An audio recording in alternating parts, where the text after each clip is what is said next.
네, 본의 아닌 4차시 영상을 찍게 됐습니다.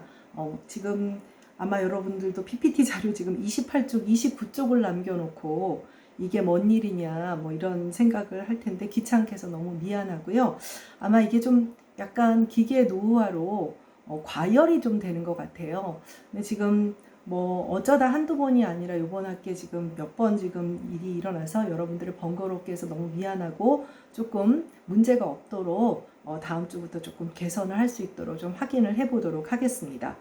네, 그래서 이거는 뭐 그래도 한두 마디 뭐 얘기를 하고 끝내야 하는 것이라서 마릴린 먼로 같은 경우는 이제 27쪽에서도 이미 얘기를 했다시피 그야말로 이제 사실은 그 뭐랄까요, 그 그레이스 켈리와는 정반대의 성장 환경과 그 배경을 근거로 해서 그녀가 가지고 있던 이미지 자체를 남성들이 손쉽게 손에 넣을 수 있는 섹스 심볼로 만들어 버렸어요.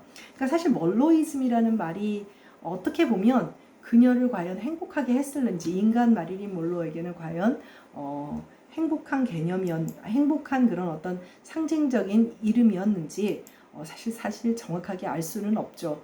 오히려 불행하지 않았을까 하는 그런 생각도 드는데요. 그래서 28쪽을 보면 마릴린 먼로는 노마진이라는 이름이었고 그녀가 사망할 때까지 벌어들인 돈이 2억 달러. 그러니까 2019년 기준으로 환산을 하면 우리나라 그러니까 환율로 2019년의 환율로 20억 달러에 달하는 그런 어떤 그야말로 수익 창출을 했던 거대한 스타라고 할 수가 있죠. 그러니까 사실 그레이스 켈리 같은 경우는 재빨리 이제 시집을 가버린 셈이에요. 간단히 말하면 1953년 마릴린 먼로는 할리우드에서 가장 시장성 있는 스타로 자리매김을 했고, 앞서 여러분들 그 기억이 나는지 모르겠지만 할리우드가 위기에, 그러니까 그 당시 1950년대, 60년대 뉴미디어인 TV와 라디오의 등장으로 큰 위기에 직면하게 되었던 영화 산업을 먹여 살린 존재예요. 마릴린 먼로와 와이드 스크린, 이 두 가지가 그야말로 할리우드를 회생시켜준 그런 두 존재라고 할 수가 있습니다. 그만큼 시장성이 대단한 그런 슈퍼스타였던 것이죠. 그래서 누아르 영화로 먼로의 성적 매력에 초점을 맞춘 나이에 가라로부터 시작을 해서 뭐 미년, 뭐 금발이 괴로워 등등 여러분들도 잘 알고 있는 그야말로 시대의 어떤 아이콘이 되어버린 여러 가지 상징적인 장면들과 영화에 출연을 하게 됩니다. 그래서 29쪽에 가보면 백치미 금발 미녀라는 이미지를 굳히게 만든 코미디 영화 신사는 금발을 좋아해. 사실 이제 금발의 백치미라고 하는 것이 지금까지도 고정화된 개념이고, 이 개념이 그 마릴린 먼로의 이런 이미지를 차용한 80년대 슈퍼스타가 이제 나중에 다른 차시에서 다른 주에 배우겠지만 마돈나입니다. 마돈나인데 마돈나는 원래 금발도 아니에요. 마릴린 먼로도 금발이 아니었던가요? 어찌되었건 간에 이 금발이 갖고 있는 그런 어떤 이미지, 우리가 앞에서 배웠던 스타의 외적 이미지, 그런 것들을 스테레오타입화 하게 됩니다. 그래서 마릴린 먼로는 자신의 커리어 내내 대중들에게 비춰지는 이미지를 바꾸기에 상당한 노력을 기울였어요.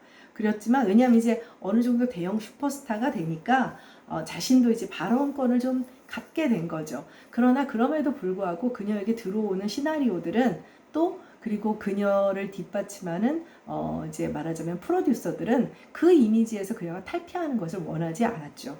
그래서 끊임없이 지속적으로 백치미 금발미녀라는 비슷한 캐릭터만 맡기는 이제 20세기 폭스사와 큰 갈등을 빚게 됩니다. 1955년 먼로의 최고 흥행작인 7년 만의 외출에 출연을 하게 되고 1959년에 비평과 상업면에서 모두 성공한 뜨거운 것이 좋아라는 영화로 골든글러브 여우주연상을 거머쥐게 됩니다. 사실은 이제 이 마릴린 먼로의 그 연기력이라고 하는 것이 제대로 평가받은 적이 사실은 없어요. 없죠. 안타깝게도. 그래서 이후에도 사실은 마릴린 먼로는 외모라든지 또 뭐 사생활이라든지, 이제 사생활이라고 하는 것이 뭐냐면 그녀가 가지고 있는 성적 그런 섹스 심볼로서 이미지 때문에 뭐 어떤 남자와 사귀느냐 뭐 이런 것들에 대한 관심이 이제 굉장히 컸죠. 그래서 아까도 지난 차시에서 살펴본다시피 16살에 이미 가난한 환경이고 그러다 보니까 이제 그 당시만 해도 일찍 결혼하는 경우가 많아서 결혼을 했었거든요. 그래서 많은 사람의 관심을 받았고, 그래서 이게 굉장히 그녀를 뭐 그야말로 여러 가지 정신적인 질병에 시달리게 했던 것 같아요. 유명한 야구 선수였던 조 디마지오와 결혼을 했고요. 그 다음에 여러분도 아마 이쪽에 그 문학에 조금이나 관심이 있거나 연극이나 이런 쪽에 관심이 있는 사람은 아는 아서 밀러, 세일즈맨의 죽음이라고 하는 유명한 극작가인 아서 밀러와 결혼을 했어요. 그러니까 아서 밀러와 결혼을 함으로써 사람들이 다들 그야말로 시대의 지성의 아이콘이라고 할 수 있는 그런 대단한 극작가가 저런 백치 여자와 결혼을, 이렇게 이제 사람들은 반응을 했지만 실제로 마릴린 먼로는 그렇게 무지한 여자가 아니었어요. FD 출신인 것으로 알고, 그러니까 영화의 제작적인 측면에 제작에 참여를 했던 그런 사람이기도 해서 전혀 그야말로 백치는 아닌 것이고, 정확한 것은 아무도 알 수 없지만, 그래서 더 아서 밀러와 결혼을 하고 싶어 했는지도 모른다라는, 나는 백치가 아니다, 나는 이런 극작가와 대화를 나누는 부부로서의 대등한 관계를 가질 수 있는 사람이다, 이런 것을 보여주고 싶었을지도 모른다라는 이야기도 있습니다. 그러나 결국 또 파경에 이르렀고요.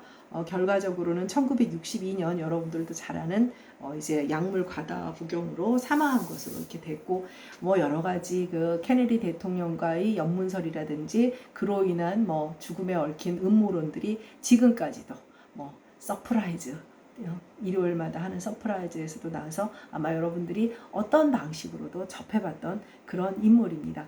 어찌되었건 간에 그레이스 켈리는